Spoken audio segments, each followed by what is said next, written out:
All right, everybody, we are live again. Dynasty Mirror Search for Uhuru. And today I have a special guest all the way from Gullah country, which is Savannah, Georgia. I'm in Atlanta. And today's topic is Gullah Geechee culture, Black American culture, or should it be considered African culture, or is it a hybrid of both?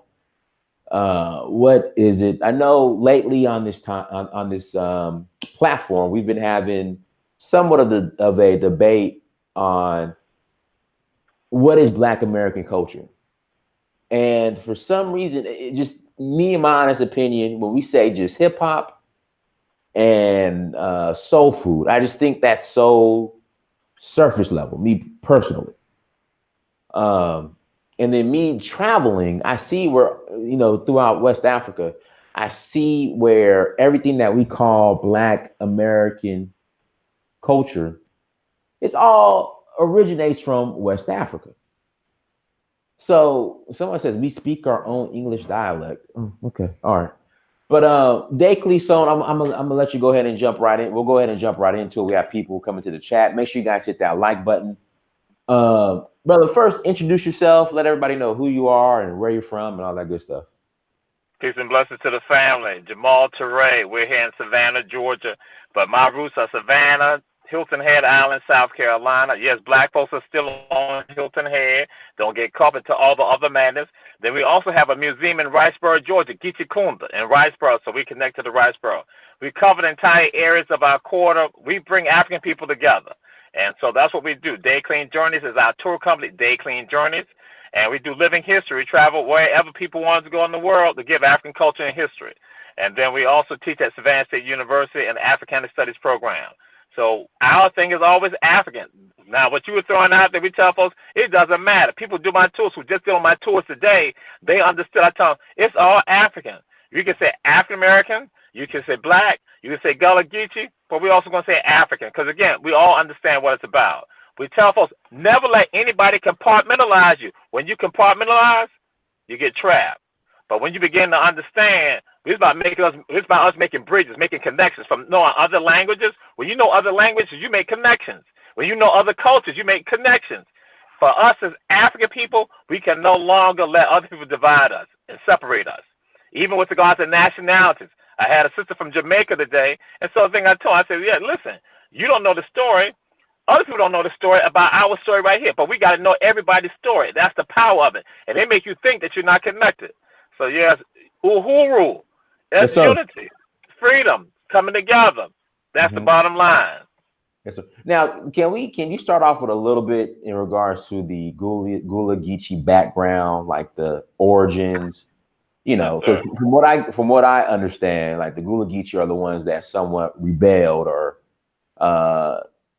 separated themselves from, when Europeans showed up or, refused to, I guess, integrate into American society. Can you give us the facts on that? Well, what the Gullah Geechee people are African people, and I like how Queen Credit always put it out in the beginning, that we are the living links to Africa. We are the living links to Africa. We maintain Africa in our areas, from Jacksonville, North Carolina, down to St. Augustine, Florida. Small pockets of us there in Oklahoma, small pockets in Tejas in Texas, and then going to Nacimiento down in Mexico. But we are the people that were brought here for the knowledge of the Trinity. People say the Trinity, they think Father, Son, Holy Spirit. I said, no, cotton, rice, and indigo. Our ancestors were brought here because they had the genius in their minds. And Gullah Geechee people are not just one group of people. It's not people just from Sierra Leone. We are all African people. As people talk about deforestation, we have depopulation. From Mauritania going all the way down, Western Africa, Central Africa, Southern Africa, and even smaller numbers coming from Eastern Africa. So Gullah Geechee people, you have a group of people who are brought here who have the knowledge, again, of agriculture. Those people are called the Gola people, Gola. And they're in Cote d'Ivoire, Liberia, Sierra Leone. And they come over here, they are brought over here. So Europeans use that one name, Gola, on all of those people who were brought over the side. So you have the ethnic family called the Gola. And what happened, the word Gola got corrupted to the word Gullah. And what that was saying, I tell folks, when Europeans are saying that they have a ship full of Gola, Africans on sale, That's like saying they got a ship full of Mercedes business on sale that can make you wealth. So again, the word got corrupted to Gullah. Then you have some other people called the Geechee people, who again, out of Cote d'Ivoire, out of Liberia, who are right there. They are brought over here, and that's like saying when they had the advertise that they got some people call them Geechee. The Geechee people are Geechee Africans. That's like saying they got a ship full of Rolls Royces on sale that can generate wealth for you. That word Geechee got corrupted to Geechee. So, and people try to say that you're Gullah if you're in South Carolina, Geechee if you're in Georgia. We say no, we say Gullah Geechee. We're on both sides of the water. We're in North Carolina, South Carolina, Florida, and Georgia. And so our ancestors are the ones who are right here. You know why we're right here? We're making the wealth for everybody. We are the human assets in the human machines. We are, in fact, the colony of South Carolina in the 1600s and 1700s was majority black. So you have a proliferation of black folks, African people all along here. So our people are maintaining because they got a constant infusion of Africa here. Yeah, you know what I say, constant infusion. Even when they say 1808 that they banned bringing Africans into the United States, guess what? 1819, 1821, 1830s, they're still bringing Africans into Savannah, Georgia, the ports in Savannah, Georgia, up to the 1830s. Then later on, we know what happened down on Jekyll Island. They bring a ship 1858 here. So they have still been smuggling Africans. Amelia Island, which is the southern part of the Gullah Geechee area, that is the northern Florida area, they were smuggling through Amelia Island coming up here. So what I tell folks, what happens for us, unlike other people, they disconnect from Africa. They begin to have that disjointedness. Our people got that constant influx of Africa right here. And so we are able to maintain some of that. We're able to hold on to some of that. So it's not that we're better than anybody else. It's just that we are the ones, they bring a proliferation of us here to this area. And guess what?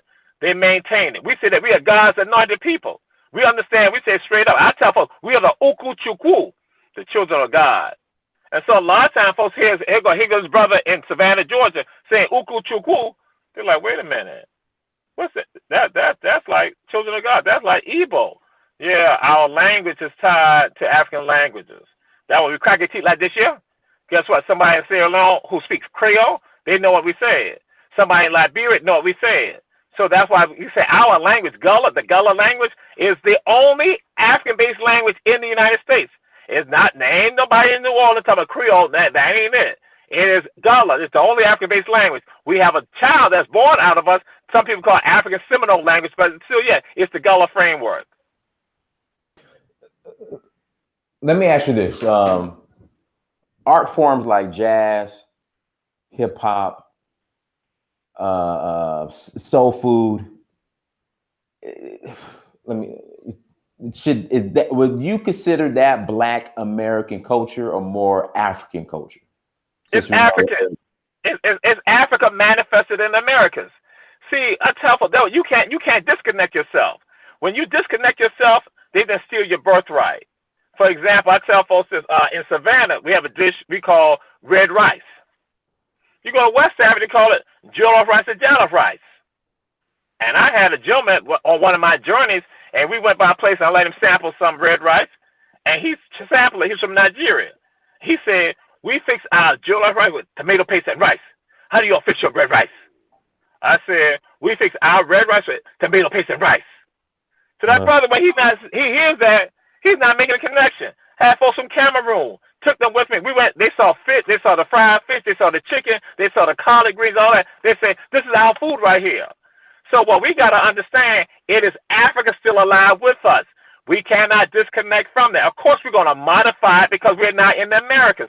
And as I tell people in my class at Savannah State, you have continental Africans and intercontinental Africans. And so we are part of the diaspora. In Creole, we say diaspora. We're part of the diaspora. We're the seeds of Africa. So it's going to be with us because our roots are still tied back to Africa. So no matter, we talk about jazz, we talk, I'm going to do this right here. Go ahead.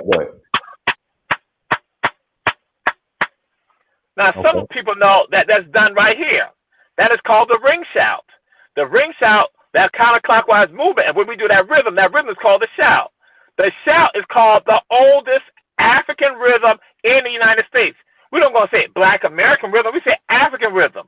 The ring shout, that counterclockwise movement that we do, we call that the oldest African performance tradition in the country. We're not saying it's the Black American. That's why I say when we say that, we're trying to stop ourselves from dealing with our humanity. When we deal with Africa, we deal with our humanity, and some of us going to say our Africanity. That's the foundation. That guess what? The tree that just gets started from a branch, the tree came from the roots, and the roots go back to Africa. Brother, and the reason why this, I guess, really this topic came up is because me personally, all the Black African Americans, Black Americans, you know, so we don't get. You can say African. You can say African with me. We don't sweat that. Okay. The African Americans who went back to Africa, okay, for the most part, all the ones I know have integrated into African society. Then you have some here in America are saying that, hey, we don't want to integrate into African society because we don't want to, I guess, lose our Black American culture.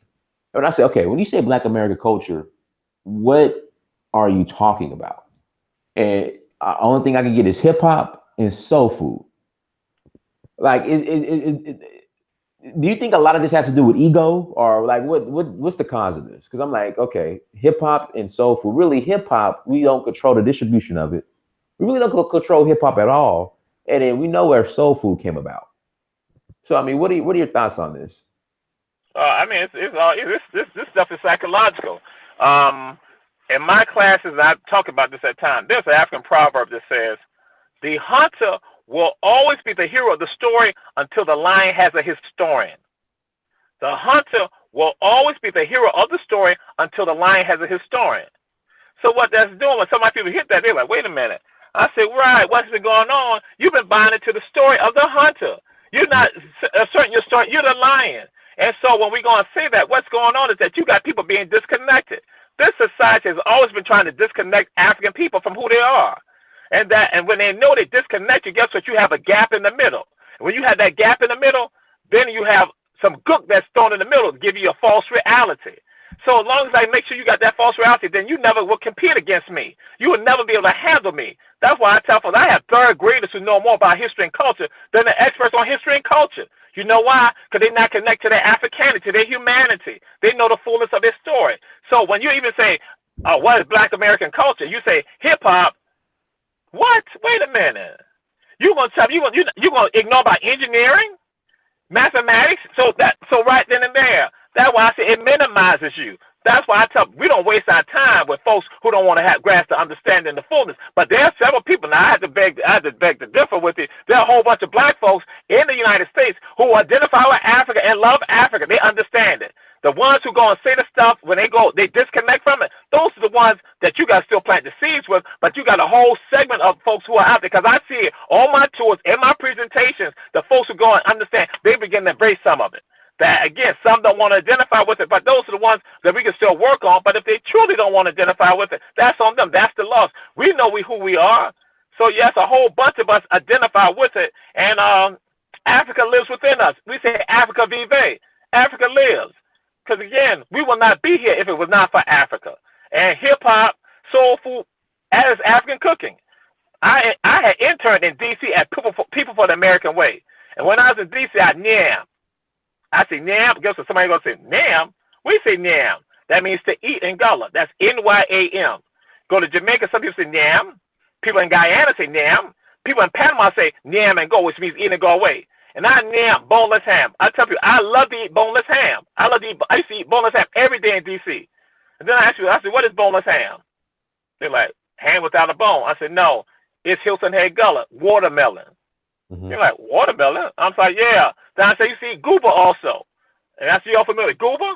They're like, no. I say, you anglicize it here, call it goober, chocolate-covered peanuts. So I say, African cooking is American cuisine, low country cuisine, Southern cuisine. That's why I say that's not Black American culture. That's all African. It all goes back to Africa. Why would you give up your birthright? That's my thing. It is insane to give up your birthright when people stealing your culture from you. So again, you're gonna say, wait a minute, just music, just regard to cooking. Guess what? Every day in our lives, and I'm saying as Africans in the United States, we can see Africa around us. You know why? Something simple as a porch. Porches come from Africa. Europeans didn't have porches. Africans had porches. We call them verandas in the United States, in the Caribbean, and even in Africa. So guess what? So you can go say that's Black American culture, the porch. But then what's the origins of it? The veranda is for fellowship and communalism. Yo, that's our story. That's our humanity. We are the living links to Africa, but not just one part of us, all of us. We have connections back to Africa. We got to embrace that. Now, how has the Gullah people been received by the actual African continent? Because a lot of people, especially African Americans, will say, well, you know, we don't identify really with Africa because Africa didn't send any rescue boats to us, for us during slavery.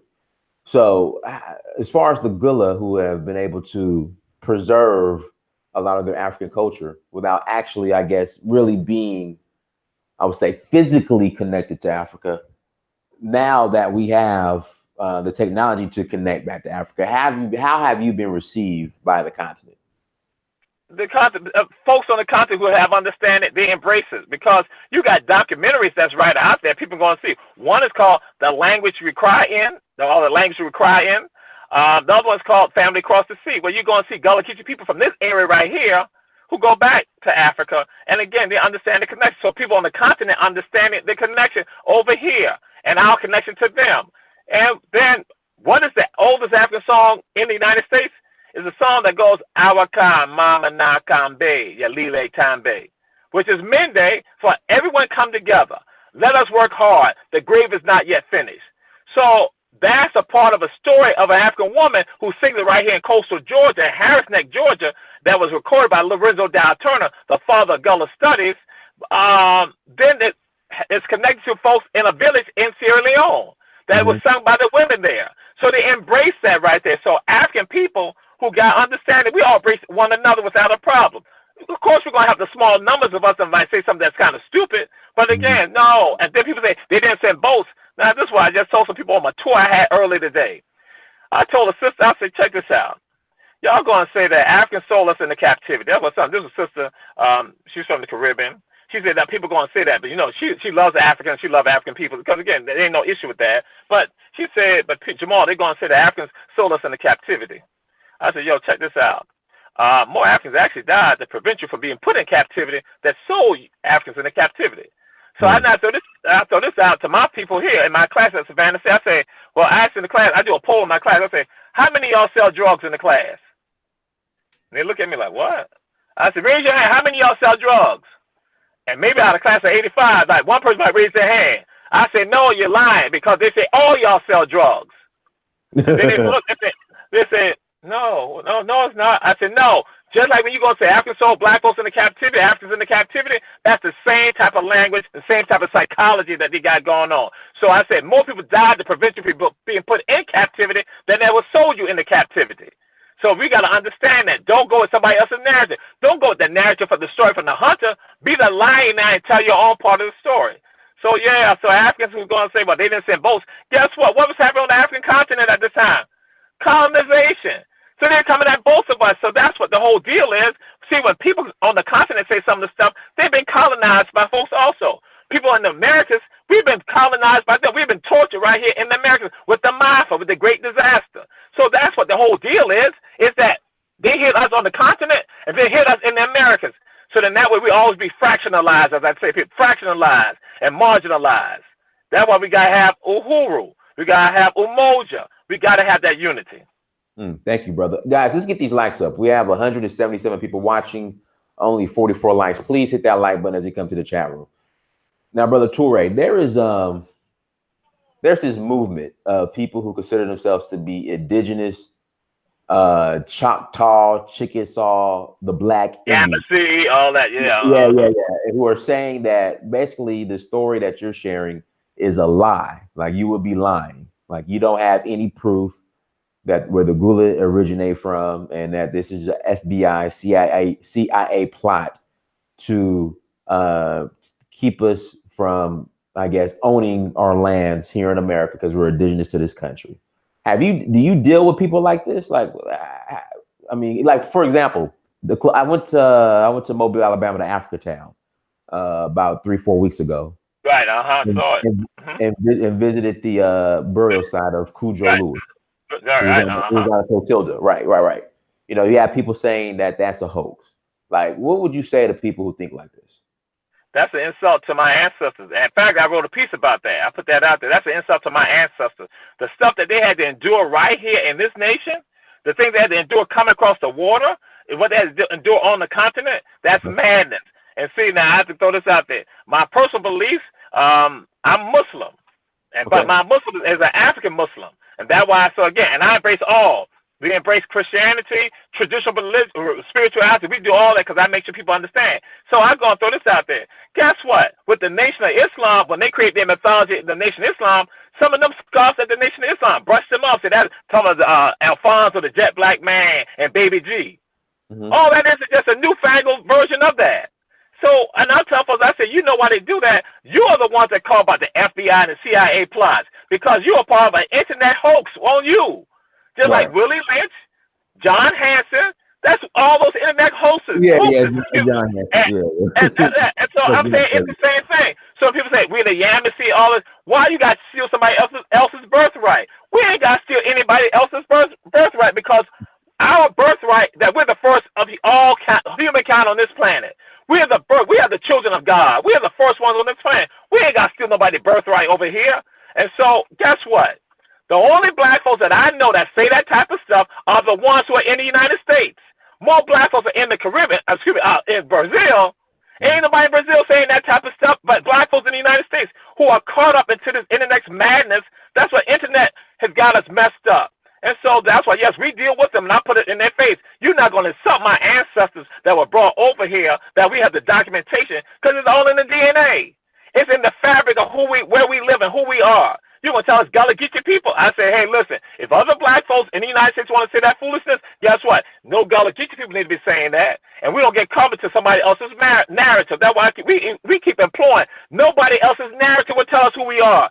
Nobody else will tell you your greatness. You must speak about your greatness. So you got somebody on the internet telling you some craziness like this? Come on now, stop it. Excuse me, let me go and say this. What that is a form of self-hatred. Because they don't like themselves, they can't handle the fact about what their ancestors endured. See, some of us understand that goes to show you the toughness and adaptability of African people. Our ancestors are the Mafa. You can't make this stuff up. That's insanity. That's like somebody saying about the Holocaust doesn't exist. Guess what? You got them out there, and then it's shameful when you got Negroes who are saying the same thing. That's why I say they ain't African, they're Negroes. Anybody who knows Jamal Touré know that Jamal straight up like that, because I'm a J-Lay. I put it in your face. If you don't like it, that's on you. But again, that's madness, brother. Now, brother, somebody in the chat room asked, why are you Muslim? Now, I know Islam was present in Africa before, I guess, Europeans showed up. And a lot of the slaves, some of the slaves are actually Muslims who came over here. Go ahead. Right. The numbers going to tell you. Some conservatives are going to say 1 out of 4, 1 out of 3, 1 out of 5, 1 out of 4, 1 out of 3 Africans brought over here were African Muslims. Because that's why, again, now let me go and give them the information too about this right here. Gullah Geechee culture, our language, the Gullah language, the first time it's ever written is written in Savannah, Georgia, written by a captive African by the name of London. And he wrote the Gospel of John and the Gospel hymns in Gullah. Gospel of John and Gospel hymns in Gullah.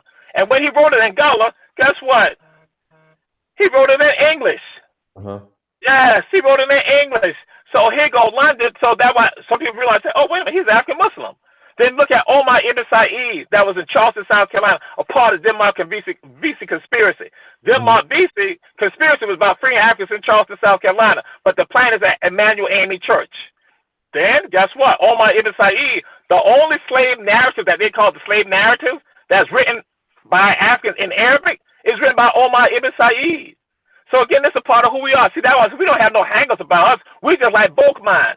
Bolkman, who was in IET, that's what, when they gathered in the Gate to Woods and Brockhamer, it was traditional believers, it was the papists or the papists that y'all call Catholics, and then you had the Mali, who were African Muslims, all gathered right there. And that's why when they're there in the Gate to Woods, they understand that they got one common thing. They're Most High and their Africanness.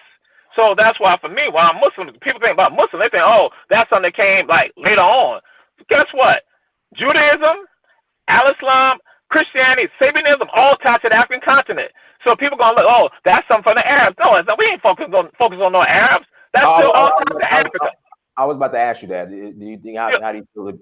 Do you think it's an Arab religion? I mean, me personally, I do, and I just hate, especially Hajj is coming up, that we're gonna have poor Black Muslims, especially in West Africa, all over Africa, who are gonna go to Hajj and put billions of dollars into the Saudi Arabian economy, who in these Saudis hate Black people. That's just how.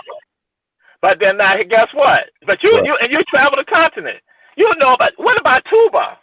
I've been to Tuba. You know, I go to Tuba every week. Right. That's right. So I'm saying, but the thing is, I tell the Muslims, come do your Hajj in Tuba. Like, come. That's right. So yeah. So that's what I'm saying again. And that's what we're saying. When you got understanding, you know what to do.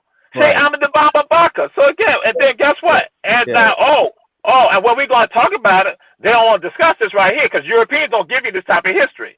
That African Muslims on the Western Africa, they made it a capital punishment to bring captive Africans through their territories.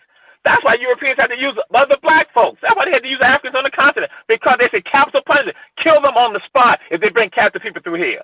See, again, our story it's a large, voluminous story that we have. So for me, it's all tied to Africa. I don't care if you're a Nazarene, if you're Christian. Guess what? Go with the African Christianity. If you're a Jew, you follow Judaism, go with the African aspect of the Hebrew spirituality. Because we're gonna say the ancient Hebrews are Africans. We understand that. If you're Muslim, then you go with the African perspective. You Sabianist, then you go with definitely the African perspective. Because again, Queen of Sheba, Belkis. We know that's the Sabianist spirituality. So whatever you do in any traditional spiritualities, we all down with that because we see the connection. We talk about, again, when you have an understanding of your story, you don't see any difference. You understand that we walk into the house of God through many doors. And if somebody know anything, if I say uku chukwu, then guess what? Then you know I'm speaking another language tied to African people that talk about God. You think I'm saying Yame? Of course we say Yame. If somebody say Oladumare, we all relate to one another. It's only other people separating us. So you go with whatever help that's for you spiritually, personally, what's good for you. I go speak in churches all the time, and none of the people in the churches say anything about what I'm saying because I'm speaking the universal truth of the Most High. So again, I tell people, only Westerners get caught up in that type of stuff, and I tell people this straight up: black folks who are Christians gotta stop fighting the Crusades. Yeah, stop fighting the Crusades. Because the Crusades it was European Christians coming down into what we know as Northeast Africa. Oh my God, what did you just say, Jamal? Northeast Africa. They call it the Middle East, but it's Africa. And we got to rightfully take our places back. Anything that's tied to us, we must take it back. I'll just give it to people straight up. Anything that's tied to Africa, we must claim it for ourselves and put it out there and not be ashamed of it. Because again, it doesn't matter if a person following, if they voodoo, good, cool. If they practice Ifa, good. If they practice Santeria here, or Candomblé, or Batuk, guess what? Good. Because we all gonna say, Egwe Pele. Good conduct, good character, good speech. We say it in various ways, in various languages. And that's why I say, if you understand other languages, you make connection. And we say what we say about Al-Islam, we say Dina Fita. But guess what? The way of nature. So guess what? Anybody got any understanding? You see the connection. Don't let Europeans separate you. Now, brother, you're a Muslim, but you accept African spirituality. Of course. But you don't understand that a lot of these African and Black American, whatever you want to call it, Christians and Muslims, understand it. Yes, we understand. Go ahead. I'm sorry. To completely renounce it. Why is that? You said that they renounce? Yeah, for the most part, renounce it. Absolutely. Well, I keep saying it's about deconstructing you. I gotta make you separate from who you are. I need you to be a leaf in the wind as opposed to being the tree. That's why I say, again, on my tours, when people do my tours, they begin to see how we make connections. Like I talk about the Puno people who go and talk about our mothers when they pass away, they go back into the water and they become protectors of the family. People, when they hear that, it doesn't matter what their spiritual beliefs are, they're like, yeah. They identify with that. Then when I talk about the Bakongo cosmogram, the 10 ends of Congo, and I talk about crossing over the water, Right. Yeah. Or when I talk about baptism, that for us, for many of us, for the baptism, we didn't want to get baptized inside and pool inside the church. We want to get baptized inside the creek, the ocean, the bay, the river, the marsh, lake, or the pond. Why is that? Because over here, our ancestors say when the ebb tide will flood after the baptism, is carrying their sins away. And I tell folks, guess what? That goes back to Africa. So when I say that, guess what? They be like, wow. I say in Africa, we don't do it one time in our life. We do it annually. Mm-hmm. So again, now it's begin, and so what we got to do, we got to put it out there. If somebody don't have the knowledge, we got to share the knowledge with them, and then really, and if they even they reject you at that moment, still go ahead and plant the seed in them. But later on, they would germinate. They would get some water, get some sunlight, it'd be nurtured, and then it'll pop up. Then they realize, say, you know what? I appreciate you planting that seed in me. So that's why some of our people, we've been denatured, deconstructed. We understand what is this about? Oppression. That's how oppressive system functions. Well, I shared this in my classes also. I said that there's an African proverb, it's tied to Africa, but some people say it's tied to something else. We said that you know the condition of society based on the condition of the women. So I asked folks, I said, what's the condition of women here in this society? And some get the fools out there, they're doing things. Overall, women are oppressing the society. So that means we have an oppressive society. And then people look at me like, what? I say, are not black people getting shot down? Who's impoverished here? So what we're looking at, brother, when they come at you like that, when they don't want to identify all other stuff, it's because they have psychologically been denatured. They've been attacked. But there's one man who traveled to Africa and the Caribbean. He's called the father of liberation theology. He preached a sermon in the 1800s. He said, God is a Negro, or basically God is an African.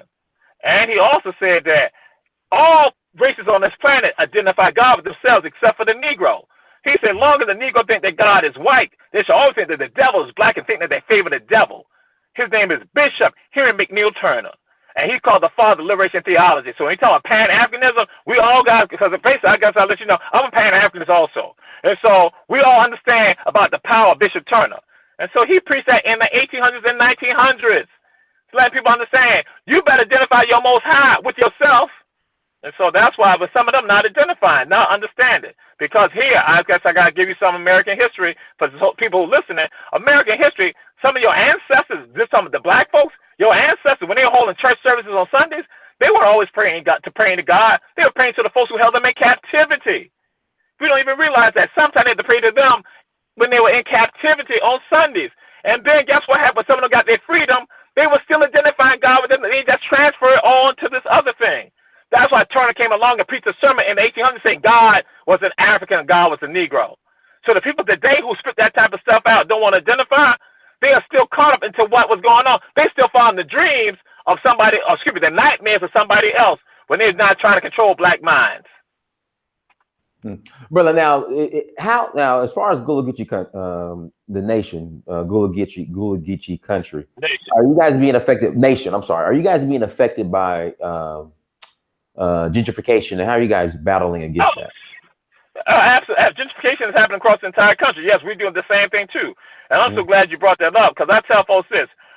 What happened, they compartmentalize us so bad that we think that issues are happening to each one of us individually. Not understanding that they come at all our communities. And because we don't talk to one another, that's why I say we don't make those connections, then they come at us and they use a template. That was sometimes developers or destructionists, as Queen Quet was going to say destruction meant, that they use a template on us. They call it best practices. So guess what? They use a template on each one of us coming at each one of our cities, and we never talk to each other, black folks, because we think we're so separate. So Gullah Geechee areas have always been hit. Rural areas, coastal areas, island areas, the cities, all of us, just like, guess what? Over the Rhine in Cincinnati, it's pretty much been gentrified. That's a black neighborhood. They're moving in there. Harlem is no longer majority black. Savannah, they come into our neighborhoods right here, our communities right, Gullah Geechee communities right here. Hilton Head, they attack Hilton Head, but all Hilton Head is just the same story of everybody. Detroit, I tell folks, they make Detroit look bad intentionally so they can go in there and buy the land, because when they make the place look bad. Listen, not to cut you off, they're doing the same thing in Baltimore. Oh, yes, yes, I talk to people. I talk to people around the country. When I had people on my tours and my presentation, everybody starts saying, Jamal, it's the same thing. Well, I have to share this. There are three things that affect black communities: public housing developments, interstate highway system, and integration. And basically, with the interstate highway system, they wiped out black communities, like parts of communities in Macon, Atlanta. I-94 wiped out a community in St. Paul, Minnesota, the Rhonda community. So they wipe them out, and then guess what? Later on, they want to start coming back into those areas because those areas are now becoming tourist areas.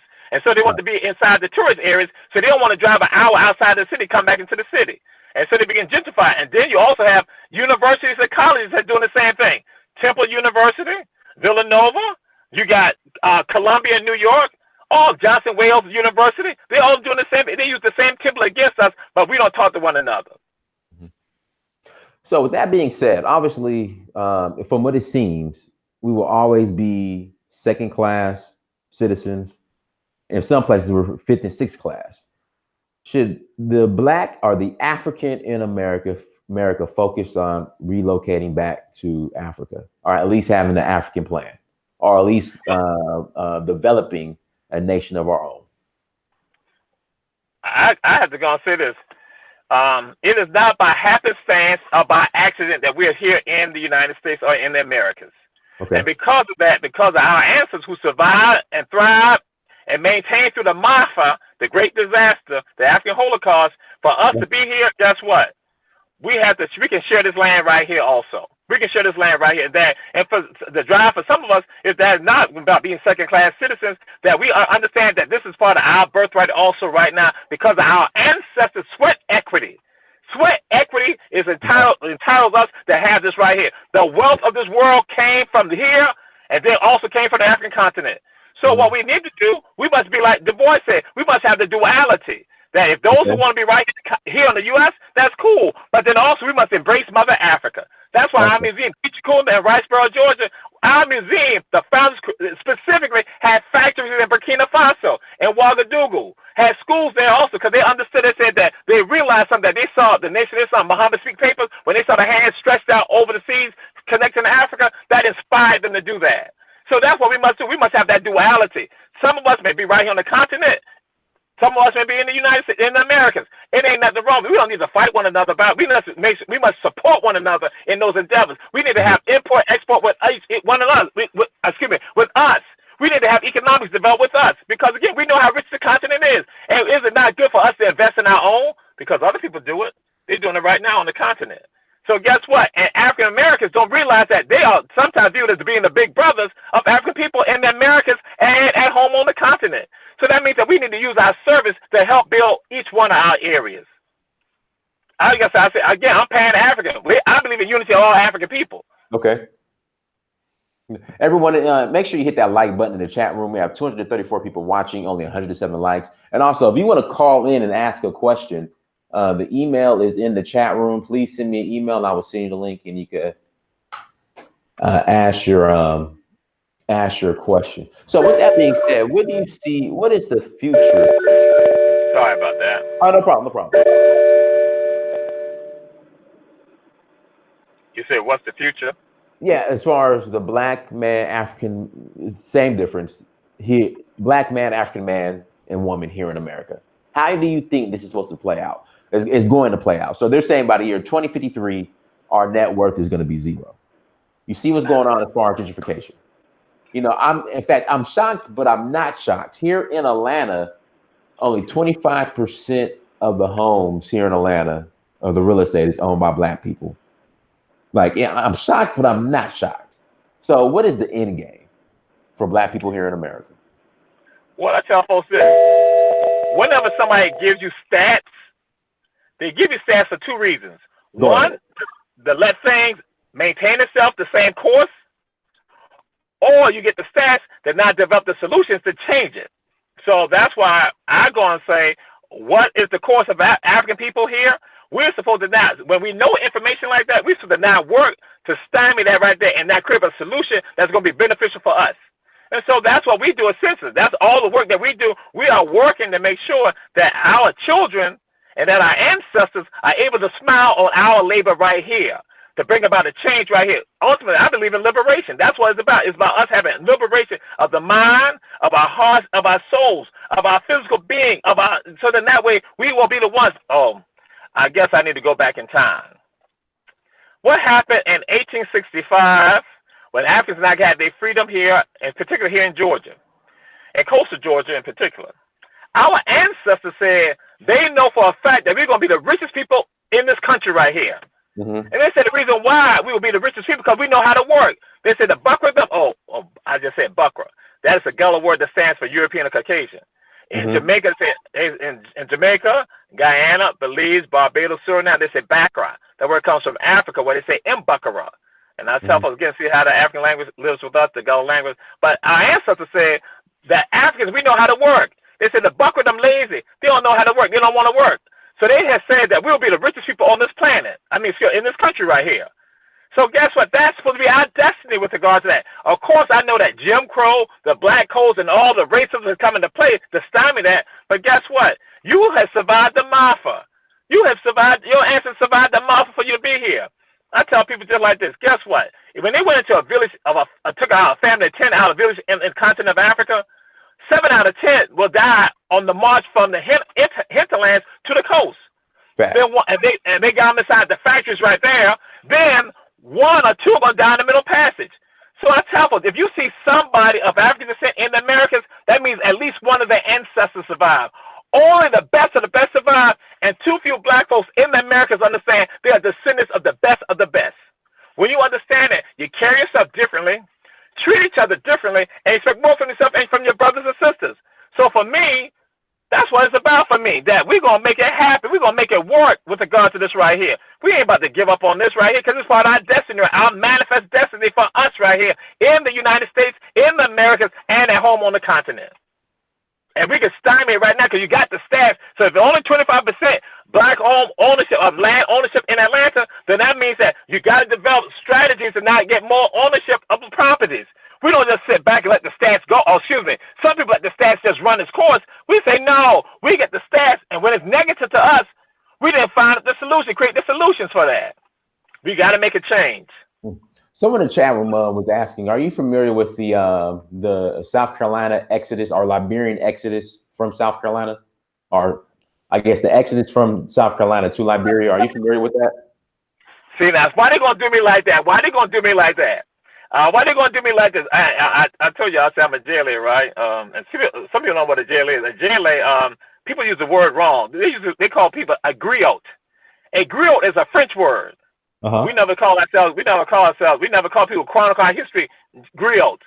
And now they make griots a storyteller. We just call them JLAs, Jolly Musos, Garwells.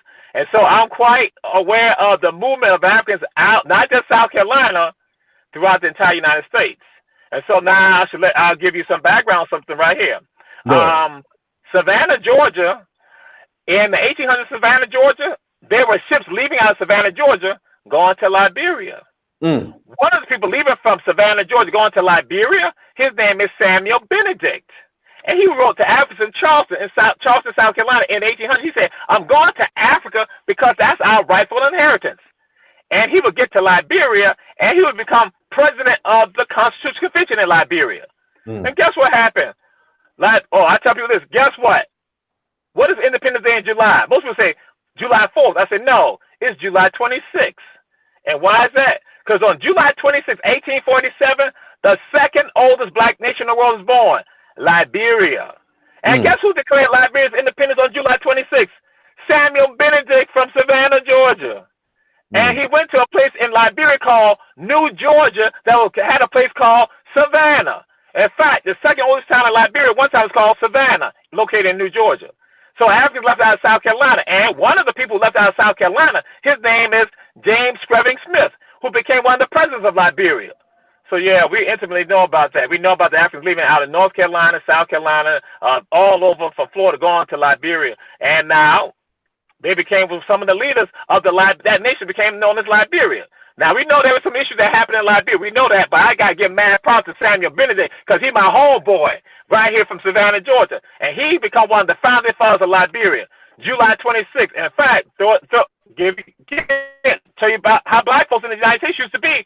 At one time, black folks in the U.S. used to celebrate Liberia's Independence Day on July 26th. Yes.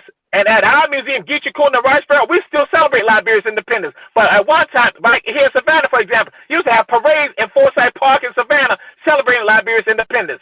That's why I talk about when you disconnect from yourself, guess what? Some of you think that's newfangled. Guess what? He's been doing it for a long time. Connect, black man, black woman, African man, African woman. So why is Liberia so demonized? Like we speak on the accomplishments that we were able to do. And one of them, I think one of the biggest accomplishments that the African American was to accomplish was Liberia. But we've been taught to demonize what happened in Liberia. Like why is that? Well, you know what? Part of it, and not to cut you off, and not to cut. I'm sorry to cut you off. Even this so-called the ADOS, American descendants of slaves, they refuse to acknowledge Liberia. I'm like, Liberia is one of the biggest accomplishments that we have on record, but we demonize it and don't want to, and want nothing to do with it, which is crazy to me. And it's a roundabout with regard to the self-hatred issues and other stuff that occur. Because we know that when folks, some of them got to Liberia, a whole bunch when they got to Liberia, the same oppression that they experienced in the United States, they went and did it to Africans on the continent in Liberia. They went and did the same things. For some people, they have that degree of shame with regard to that because, again, when now in Liberia in the 1900s, they got Africans on the plantations for Firestone tire and stuff like that, which, again, was ungodly, that here go black folks doing that to other black folks, and they're descent, or they call the American Liberians, how they discriminate against the Africans from the continent who from in Liberia, that they force them to not take on English names, European names, force them to speak English solely, that if they didn't speak English, then again, they're going to be discriminated against. So for some people, that's a part of the issue that goes on. And then also, then we begin to look at, again, how we begin to function with regards to our own ancestry, because we don't want to focus on that, hey, people left here and went to Liberia and became oppressors. For some people, that's what it's about. They don't want to focus on that. We talk about some of the most corrupt election occurred in Liberia in the 1900s. And so again, people look at some of that and they don't feel good about it. But yes, but there are things that we should applaud, because I tell you this: when we look at elements of the Garvey movement, Honorable Marcus Mosiah Garvey, the movement right there, you have people inspired to now go to Liberia and do things in Liberia tied to that. Again, going back to Africa, Africa for the Africans. And in fact, another tie to Savannah, Georgia, is that there was a husband and wife physician team, Dr. Cornelius McCain and Dr. Alex McCain, husband and wife physician team. They started a black hospital and nursing school in Savannah, Georgia. But then also, as I tell folks, that hospital and nursing school was also international. They also started a hospital in Monrovia, Liberia, and nursing school in Monrovia, Liberia. So here it is, black folks here in Savannah, leave from here and then have a hospital and nursing school in Liberia, also Monrovia, Liberia. So it's international. So again, when you say accomplishment, we have accomplishments that we don't realize, we don't talk about, and then we let other people, as I said, direct us on how we sort of think about who we are. And so that's why, again, we have people part of organizations. They don't look at the fullness of the story. Because I tell folks, what other city in the United States had a hospital in Africa that was founded by two black people, two black doctors? Only Savannah, Georgia. So if you don't know stuff like that, you're like, hey, there ain't nothing to it. That's why I, on the other hand, because I know my story, I'm going to give you the fullness of it, so you have the greatness of who we are. I'm saying that's the stuff that we come from. That's in the tapestry. That's in the fabric of who we are. So, yeah, we need to be proud about Liberia, just like Haiti. Haiti and Liberia, two nations we need to be proud of. But guess what? Both of them get demonized. And it's not by accident. It is intentional. Haiti is the mother of all of us right here. Black folks in the U.S. would not have gotten their freedom if it was not for Haiti. Oh, and guess who said that? Frederick Douglass in the 1800s. He said it was not the Caucasian, not the Buckler abolitionists. He said Haiti, what Haiti did more for us to get our freedom in the U.S. than any of them. So guess what? Haiti, we say, yeah, Mother Haiti. Now, from my understanding, correct me if I'm wrong, the reason why, as far as Liberia, the reason why Liberia somewhat ended up the way it did is because when the Africans who were returning, the African Americans, there were Africans on the continent who were still participating in the slave trade. And that's why things just kind of got off on the wrong foot. How do you feel about that narrative? That's an element, because again, we got a few people, there were some of those who were still involved in that, and that's why Liberia would be important to prevent that from happening, just like Sierra Leone would be the one on the British side. But not all of them, but then we know that they also engage in oppression of other people, like with the crew, the Kron, the Gare, all of it. So again, we see black folks going back there And some of them, now I have to go and say this. Some of them did not do it. That's why I say some people did not do it. One of them who was not involved in the oppression was Samuel Benedict, because he didn't fall within the category of some of the other ones like Joseph Jenkins and Joseph Robinson and all of them. But then here go Benedict and others. They're still in Liberia, but they still have a society where people are being oppressed. So, but you're correct that some were engaging in the captivity of human beings, but then that wasn't everybody. But then there was massive oppression. So yeah, but you're correct. Okay. Yeah, we have. We're waiting. I'm waiting for brother. Someone just sent me an email, so they want to hop on. Brother Mina J Bone Music. We're waiting for you to come on. I sent you the link. We'll give you a minute. Please hop on. You can ask the brother a question. But everyone, thank you so much for joining. Make sure you hit that like button as you come into the chat room. I will greatly appreciate it. Those who super chatted, thank you so much for super chatting. You know, I still have not been to Savannah, Georgia. I've been in Georgia on and off since 2000. I have not been to Savannah. Yeah, you messed up. Now people comment, they be like, "Yo, Jamal, there's a lot here. We ain't realized." I say, "I know." So that like, yeah, you went to UGA, but I'm gonna let you know. We tell them this is Tiger territory, Tiger territory, Savannah State, baby, Savannah State, all day, forever and never. Amen. Yeah, I know a couple of my frat brothers will go down to party, but I never made it down there. I don't know why. Now I'm about to ask you, what fraternity are you in? I'm a noob, the only fraternity. The only one that matters. The only one that matters. Yes, sir. Yes, sir.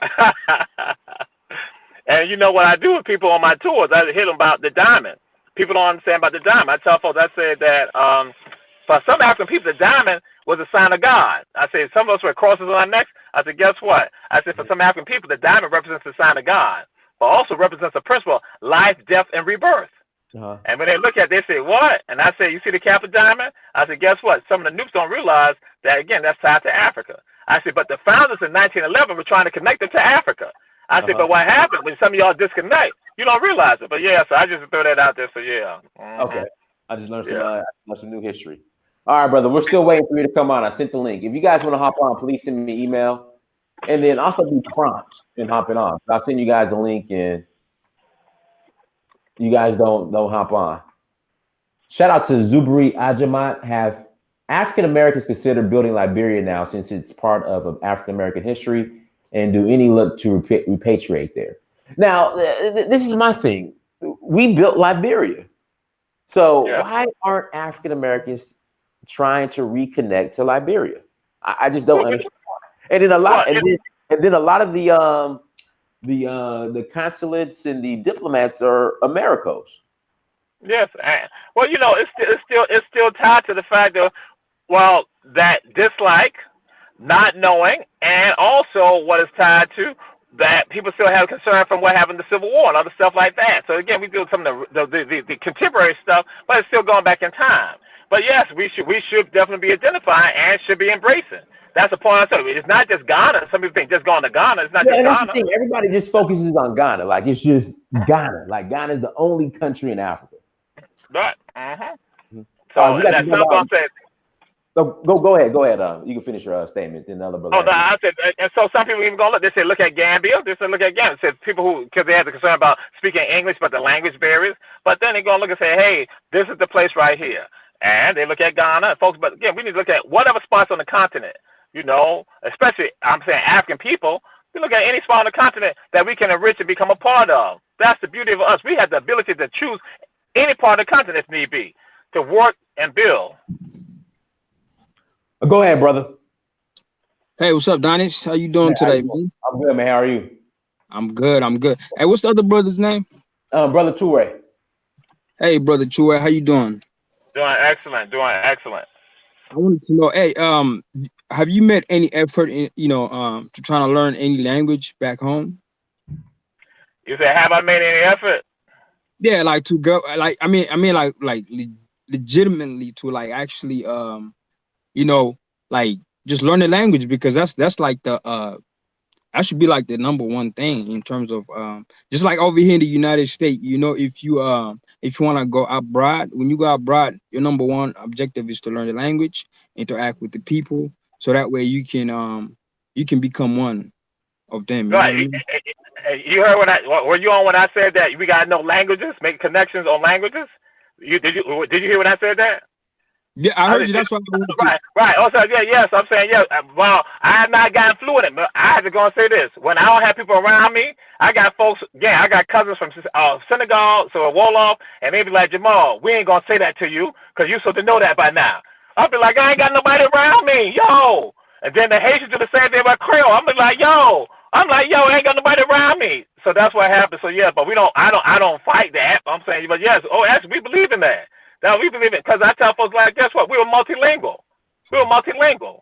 That's Yeah, I that's mean, our story. Yes, like, and so go ahead. I'm sorry, not nothing, right? no, Go ahead. I'm saying because I'm saying that's what it's about. Because again, I throw this out to folks. I said that our ancestors, even right here, even up until the 1900s, were multilingual. That some of them were speaking Vai, Ewe, they're speaking Bambara. They're right here. They effect. So again, they're right here doing it. But guess what? Our generation, our people, for some 80 years, Mm. disconnected from all of that. And And that's why I said we got to get back to just what you're saying. We got to get back to that. And when we do that, we can understand some things. Because I tell folks, just to throw this out there, on the continent, we have symbols come from the continent talk about life, death, and rebirth. And I throw this out in my classes and on my tours. I said that you see these symbols right here? They're saying we are born, we die, and born again to eternal life. I said we say the same thing on the African continent, but we say in our own language, coming from Africa, but y'all call us heathens and pagans. And when I said that out to folks, they be like, "Oh, wow, I never thought about that." So mm. that's what I'm saying, brother. It is right. When you know the language, you can make the connection. That's why I agree with you wholeheartedly. Yes. I mean, that's like pretty much like one of the fastest That's, ways to get. that's, Can you hear me? that's, yeah. Oh, yeah. I'm gonna be selfish with you right now. So what's the language you speak? What language do you speak? Hey, you know, Idi Amin, I speak the same language he speaks. No So what, bullshit. Creole?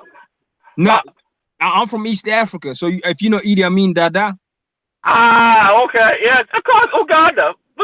Yes. there you go. I Yes. speak the same What, language he speaks. We yeah, what speak the you same say? language. So now you gonna send me information how we can connect. Then you can help me out. So yes. Definitely. I mean that's I, why I agree. I agree with you when you mentioned like people back home in Africa. Honestly, like you can speak 10, 20 languages, no problem. Because that's right. That's right. That's right. That's no right. problem. When I got here, like that's not of my psyche kind of just like went down or something because back home, you know, I can speak, you know, like in like the you know, I'm from Uganda, Sudan, Congo. You know, it's all neighboring each other. So like, you know, in Uganda, the main language is Luganda. And if you speak Luganda or Swahili or Arabic, you can get along well. Now, if you go into Sudan, if you speak Swahili, Arabic, little English, you gonna go a long way. Same thing in Congo. So, like, if I go to Uganda right now, definitely you find people who are versatile in Swahili, Arabic, my native tongue, which is Kakwa, and some even speak English, and you know some even speak the neighboring languages. But that's definitely something that like in Africa, even there's a lot of different languages. But if you study them very closely, there's a lot of similarities. There's a lot of Cultural unity. similarities. That's right. That's right. Yeah, She there's a lot answered of Joe showed that. That's right. yeah. Yes, sir. It's like I remember one time I used to work in a hotel, and it was this lady that came from Kenya. They came to visit for they came for some kind of I think it was like a conference or whatever, and they were in front of me talking. I'm like, hold on, are these people from where I'm from? Because I was shocked until they mentioned they're from Kenya. I'm like, okay, this language sounds so similar because some of the stuff they were saying was just so similar, you know, and it was amazing about how you know it's just like over here in the United States, you know, like the English language it's like it's broken up to so many different meanings. It's kind of hard to like, you know, say something from the root because you know, like language is like a spell. So if you say something, you you Powerful. you can you can speak that into fruition and you know it's so filthy. Like when you listen to, I'm a big fan of hip hop, but when you listen to hip hop and you hit the B word, the F word, Yes, yes, sir. Yes, sir. Yes, sir. there's a lot of derogatory, you know what I mean, just bad language that it affects your whole existence. I mean, a lot of us try to resist it, but it's unfortunate. We get hit with that. But absolutely, brother, you absolutely correct. Now I'm gonna say something like I gotta throw this out there. What you brought up, I'm gonna give you a historical episode that happened here in coastal Georgia. The last ship to bring captive Africans into Georgia came 1858, November 1858. They was called a ship called the Wanderer. And when they got down, they took them to Jekyll Island, right here on the coast in Glenn County, Georgia. And so when they took them off, most of them were children. They were like adolescents. They were like teenagers. They take them off, and then they talk about how when they go, and they got them in November 1858 on Jekyll Island in Georgia, they said that there's this elderly African man who'd been put in captivity like years ago, some 5 decades ago. They said that he now goes up to the children. And they said, then he turned around, like, look at the Europeans. He like looking at them like, wait a minute. Y'all kidnapped me when I was a child. Now I realized that y'all had not kidnapped children from my own home some 50 years later. So what happened, he heard them kids talking. Nobody else understood, but he understood what the kids were saying. And that's why I said, you can imagine what was going on with him now. He's crying now, like pretty much that, listen here, I've endured this country right here for some 50 years or better. And now I'm looking at children from our own ethnic family stolen and put here right now, 1858 in Georgia. So when you said that, you said you at the hotel, you heard the language, you like picked up on it. Same thing. That's why I was sitting there like, wow.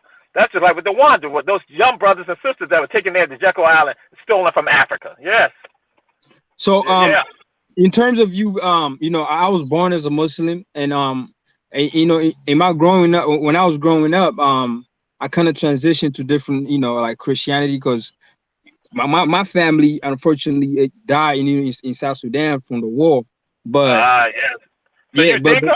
I see you Dinka, but yeah, okay. I'm Kakwa. I told you. I know. Yes. Hey, but what I meant to say is like it's I even forgot my thought about what I meant to ask you. But yeah, I was talking about my religion. So when I transitioned from being a Muslim to Christianity, and then from Christianity to like, okay, forget about religion, because now I mean, because me, like right now, if somebody asks me, hey, what are you? I'll tell them I don't God is not outside, God is within me. Based on like the experience that I experienced in this, in this earth. Because if you look at the time when I was a kid, going to the mosque and praying and stuff like that, it was beautiful. It was beautiful based on just the practices and the restrictions that it gave me as a person. And then when I came on to Christianity, it was mainly because the music was so good, it moved my soul. Because back home, Africa, we love music. Music is a big thing, weddings is gonna be music. Sundays is music. Right. Yes, sir. So music is everywhere. So, but my question to you is, because a lot of people think that God is somewhere in the sky, or you have to die to go to heaven. There's no heaven out here. Like, what's your take in terms of like where you think God is? Because a lot of people think God is in the sky, and you have to die to go to heaven. And you ask the same people that say stuff like that, hey, is hell down here on earth? They'll say, yeah, hell is out here. And now I ask them the same question: is heaven out here? They'll say the same thing. But as you being as a Muslim, because I know you say you practice it right now, like so you believe when you die, that's when you're gonna go to heaven, or you believe you can make your heaven right here? Well, actually, now come on now, I'm gonna say that we supposed to get the outshare of this world right here. So when they say get the dunya, I mean you get this right here. You get a state right here. You have your part of this world, because the Most High has given us our state to have our rights right here, to have a piece of this world right here. That's our God-given right. That's ordained by us. Then what we say, My stuff, well, I'm saying it ain't tied just to Islam. It goes back to ancient times. We know that we transition to the afterlife, to the afterworld. Now, what we gonna say? We ain't saying it's not. We're saying up in heaven. I mean, up in the skies. We know it's to another world, a transition. Because African spirituality, that's what we talk about. We know that. We know that it's the seen world and the unseen world. So we ain't got fretted. So that will we go with it. Oh, absolutely. So yes, we should have made this part, this world right here, this physical world right here, as heavenly as possible, or as Jannah, as paradise as possible. Because we talk the paradise. So it's to be like that. That's why we fight to do what we can to make sure that everybody enjoys the benefits and fruits of this world right here. And that. So my other question to you is, like, so if you look at like what's going on right now in terms of the globe, and the position of the black people, and what's being done to them, and in terms of from other races, like what they're doing to the black people, just based on either color or our peer existence. Because if you look at it, if they say the black man or black women with the first people here in the earth, that means everybody came from us, right? That's right. So, absolutely. Yeah. In essence, we closer to the Creator, right? So absolutely. Yes. I tell folks, I say that we're the first ones on this planet. We're the first ones to create the rituals to praise the Most High. Whatever name you use, we're the first ones to praise the Most High. So you don't let ladies come and tell you about religion or about religion. Spirituality is something different in my book. But you don't let somebody else come later than you. You don't let your child come and tell you about that. Because that was at the table of humanity, African people sit at the table of humanity, at the head of the table. African man and woman. Everybody else is our children. This is what they not learn from us, because we're the first ones to create it. But what has happened, they have changed the narratives around, so we don't even realize that. So we don't embrace it. So just like you said, you individually understand that God, the creator within you, that's tradition. That ain't nothing wrong with that. So anybody got any understanding who say they really believe and they got spirituality, they can go along with you on that. And whatever you say after that, ain't no sweat, because that's your walk. I can't tell you what your walk should be. I can just tell you what my walk is and how I want to uplift it. So we all do that to one another, trying to inspire. We trying to bring heaven on earth. And so then we go to the afterlife, we right there. Even we talk about Mayat, we talk about the feathers. Is your heart lighter than a feather right now? And some people. People say, no. I say, because again, that's what's supposed to happen. Your life will be lighter than a feather. And so let's function like that. And then what we're going to do, that it just ain't about you, it's about all of us. I tell folks, ain't about ego, it's we go. Not ego, we go. And guess what? When we go, we all make it. And I tell folks, when I see you, I see me. And because I love me, I love you. And then when I see you, I know for a fact that we got something that's in common that nobody else can go and say to us, because we're the first ones on the planet. We are descendants of those people right there. And that's the beautiful thing right there. And when you love yourself, you make sure it's going to be passed on. And if you see something happening that is not good for your people, then you stand up to make sure you protect your people. Because that's, again, part of that love. That's part of that we go. So would it be right to just say, because there's a lot of people out here today that, like, I know Dinus, or you yourself, there's a lot of people, we try, you try to wake up to realize that, hey, you are African, or this is the right path. But, like, when is the draw line, to say, you know what, I'm done with you, this is the line right here. If you gonna come in, or you stay where you are. And if you want to, follow my master, go ahead and follow master, and keep doing what, when as like black people in general, when do you think is the best time to, like, because I have a lot of people, I drawn the line to, but I'm beginning to realize a lot of people are not, a lot of black people, I'll say globally, they're beginning to realize, like, some of us who are, selling our interests for their own gain.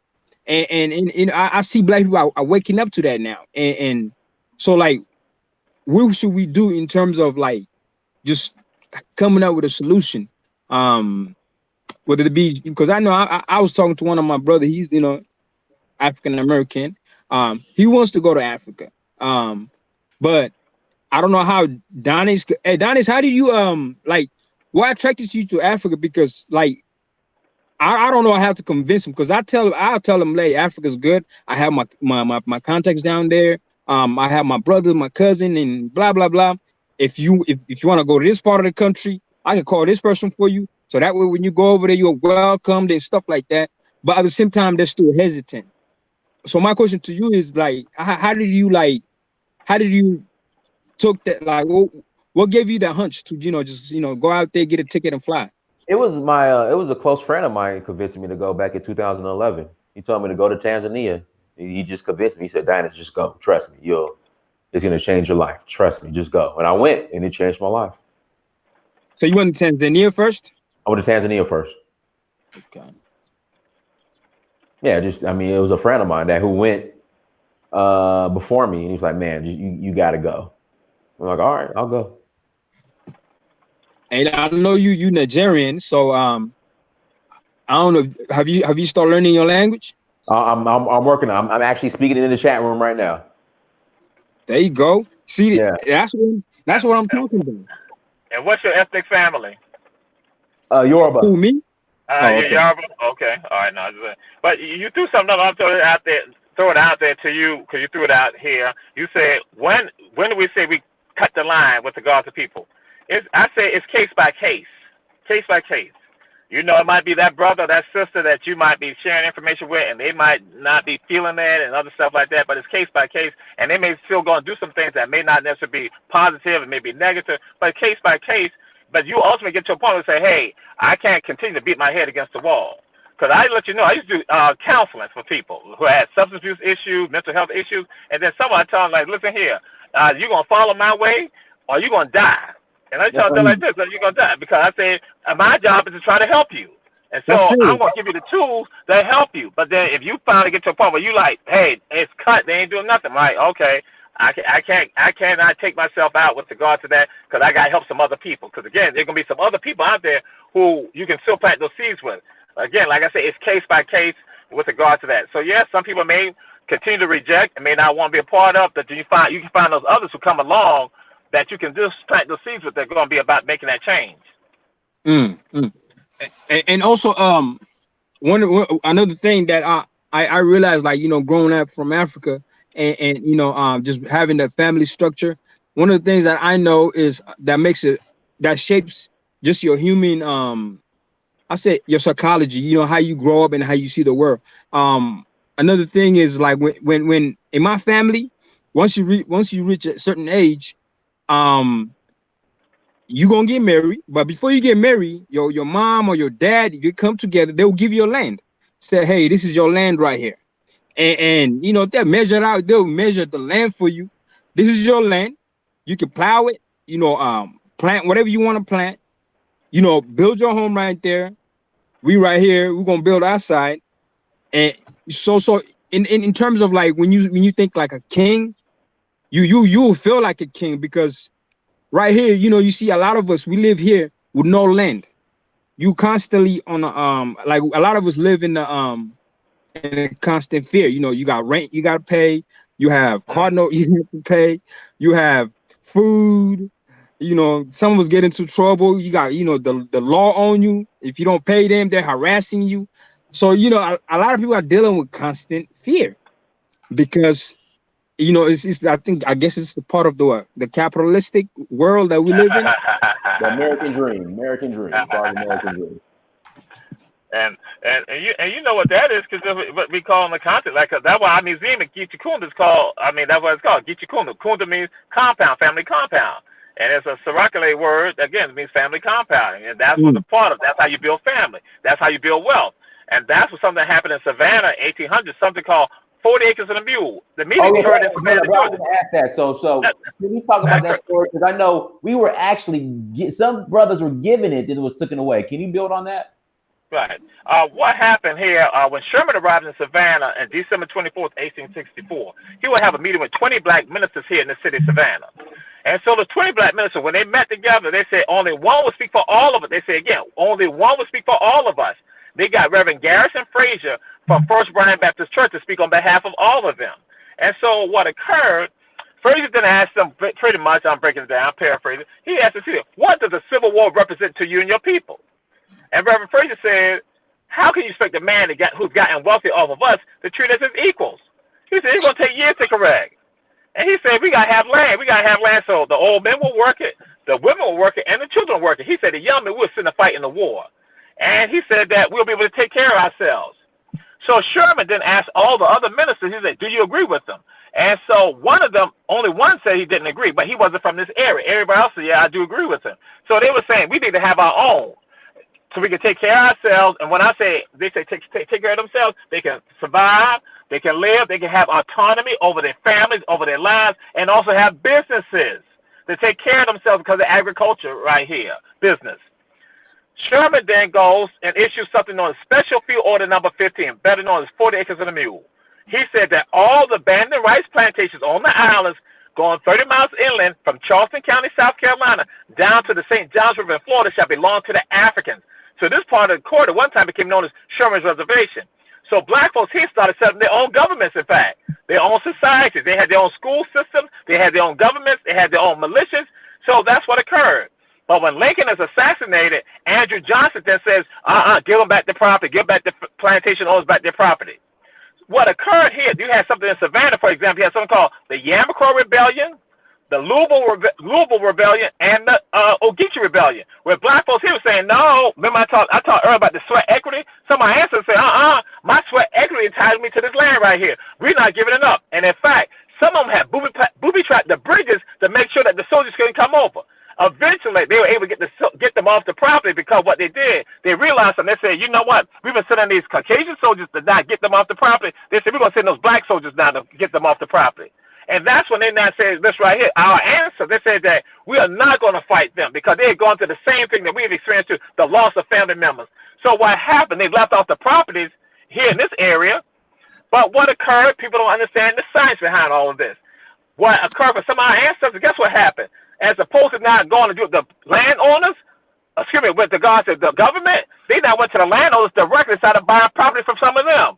Or they went to the tax auctions and began buying property. That's why in my family on Hilton Head Island, we got land to go back to the 1800s, done by my great-great-grandfather. So many of us in this area, that's what happened. So people talk 40 acres and a mule, that they were reneged on it. I tell folks, guess what? No, it ain't. Some of our ancestors still got the property because they had to go, again, come up with another solution. They give you a problem, you figure a way around it, through it, or underneath it, or over it. That's what they did. Only the ones who didn't figure out the solution didn't get the property again. And so that's why people understood in general, this war about, the Civil War was not just about freedom, it's about land. Because you know why land is important, but you know on the continent, it's about you having family. It's about you having autonomy. You have that peace right there. You have that world. You are that king. You are that queen right there. So that's why Gullah Geechee areas, that's why they want the property, because some of us have still had the property since the 1800s in our hands. But some of us now have lost it because of all the chicanery, all the lies, all the deceit, and some of us being stupid. Yes. You know, so one of the things that the African American here that is real good. It's like one thing is you guys have the knowledge. One is the knowledge to see from a global perspective. Even though a lot of us, a lot of African Americans don't travel as much, but in terms of like, access, you have the access, you have the knowledge, and also I know there's a little struggle there in terms of connecting the dots with the motherland. It's still there, because a lot of us, sometimes we're ignorant. So I see that, that the importance of I think Africa, definitely for Africa to become the Africa needs to be, it needs the African American. Because African, like you see a lot of Africans, you might be mad at them, but they don't know much about the American struggle. A lot about the African Americans here in the diaspora. They don't know anything about that, really. There's only few that know. Right now with the social media being such a big boom, a lot of people are being exposed to a lot of things that have been happening, around here, in the United States or out there in England, and that's really shaping, that a lot of the new generation that is coming up. And I advise anybody who lives here in the United States to try to go back home and connect, somebody and like I know a lot of Africans don't don't want to be African, because I see a lot of some of my brothers and sisters, they be using that cream a lot.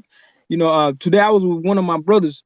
I known him for a long time, and he come to the store a lot, and I saw him, I asked him, because I noticed that he kept getting lighter and lighter, and I asked him like, hey man, what's up, man? Are you bleaching? Are you Adonis, you there? Yeah, I'm right here. Oh, I think the other brother, he might have disconnected, right? No, we're here. Yeah, we're here. Go ahead. My phone overheated. That's what it says overheat. We got so much power stuff going on. I was gonna say what we'll do after the brother makes this comment. You can respond, then we'll go ahead and close out. All right. Well, I mean, yeah, definitely, bro. The only thing I was gonna say is just definitely, it's for anybody who live here in the United States to try to connect like Donis is doing, and yeah. Cool.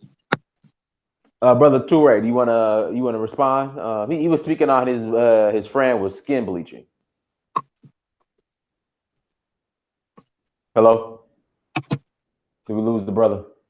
I think we did because since he had, I definitely wanted to hear what he has to say about that too, because yeah, I don't know. I think it's I don't know what the deal is, because a lot of us want to look white, man, and I don't know if that's a psychological issue or just being influenced by social media. But yeah, when I asked him that, he denied it. But what can I say? I'm just shocked that people are still bleaching in 2019. That's what I'm shocked about. Oh no, it's like booming, because I don't know why it's booming, because I guess people are still using it, and it's being pushed down on people. Mm-hmm. I saw in the comment like Nigeria's heavy on that. They really heavy in using the cream, but I don't know, like, if that's something that anybody can, if we collectively can counteract that. Yeah. So we'll let brother Toure respond, then we'll close out. Brother Toure, skin bleaching. What are your thoughts on that? And then we'll close out. Well, actually, I tell you this. I have my other phone, because I got more than one phone. So yeah, I'm feeling that. But skin bleaching, that's absolutely tied to self-hatred, and it's tied to self-hatred. But it's given to us to make it glamorous, like we're glamorizing it. And so again, but it's still tied to basic cause people to be denatured from who they are, taken away from who they are, taken them from their power, taken away from their beauty of who they are. Because again, I gotta make sure that you dislike yourself, and that you do it to a point that you're not passing on to other people, and that you become a standard bearer for that self-hatred. And that's what it's about. Absolutely problematic for us. And that we see it. Because again, they try to make sure the standards of beauty are other people's standards of beauty, when it's not your standard of beauty. When you are actually the epitome of beauty. The epitome of intelligence, yes. All right, so brother, we really appreciate you coming on. Let me plug my computer back in before it goes dead. But brother Toure, we appreciate you coming on. Please give everybody your contact information, how they can reach you. I know you do the tours in Savannah. I'm coming down there soon. How can people reach you if they're interested in the tours or just getting in contact with you? Telephone number is 912-220-5966. 5966. With 24 hours. One of the fastest way to get in touch with us, text us, no problem. Another number is 912-257-0078. We are on Instagram under Daycleansoul. Daycleansoul. That's DayCleansoul.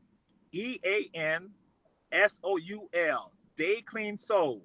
So you can contact us via Facebook. Also, Amir Toure. Amir is Amir Toure. Toure. I got two of them on Facebook, so you need to friend both of them, because I put a lot of information out. We put a lot of information out there.